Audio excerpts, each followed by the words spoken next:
தமிழ் பற்றி கேட்டிங்கன்னா சொல்லுவேன். தமிழில் ஒரு சின்ன ஒரு கதை சொல்லிட்டேன். ஒருத்தர் தமிழ் கற்றுக்கணும்னு ஆசைப்பட்டாங்க. 2 லெட்டர்ஸ்லாம் கற்றுக்கிட்டாங்க. 3 மாதம் போட்டி வச்சாங்க. யார் சீக்கிரம் கற்றுக்கிறாங்க பார்க்கலான்னு. வெளிநாட்டில் ஒருத்தர் வந்து நான் கற்றுக்கிறேன் அப்படின்னா, நார்த் இந்தியன் வந்து கற்றுக்கிறேன்னா, நான் லெட்டர்ஸ்லாம் கற்றுட்டு 2 லெட்டர் அடின்னு ஒரு வார்த்தை தான் கற்றுண்டான். அவன் அந்த அடியோட மீனிங் என்ன வாத்தியார் சொல்லிக் கொடுக்கல. நேராக போனான். பஸ் ஸ்டாப்பில் கிண்டியில் நின்றுனான். மச்சி நம்ம குதிரை செம்ம அடி அடிச்சிடுன்னா.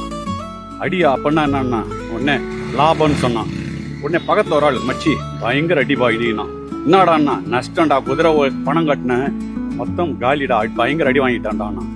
உடனே பஸ் வந்து ஏறினான். படியில் நின்று பார்க்குறான் அவன்.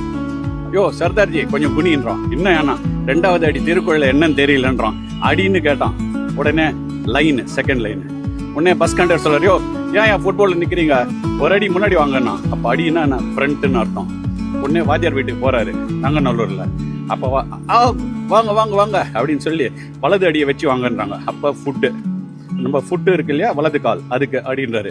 வீட்டை சுற்றி காமிக்கும் போது வேலைக்காரி துணி துவைச்சிருந்தா, இன்னமா துவைக்கிறாங்களா அடிச்சு துவைமான்றான் துணி துவைக்கும் போது. ஸோ அப்போ அடிக்கிறதுன்னு அர்த்தம். உடனே அவர் கணத்தை காமிக்கிறாரு. கணத்துல பார்த்தா நம்ம வீட்டில் பாரு 6 அடியில் தண்ணி இருக்குதுன்றாரு. அப்போ மெஷர்மெண்ட் அடி. அவன் அப்படியே நேராக வந்தான். உடனே பார்த்து வீட்டுக்கார மாமி சொல்கிறாங்க, வாங்க வாங்க வீட்டுக்கு வரீங்க, மொதல்தர வலது அடியை முன்னாடி ஜாகிரதையாக வச்சு வாங்கன்றாங்க. அளவு புரிகிறது அவங்களுக்கு.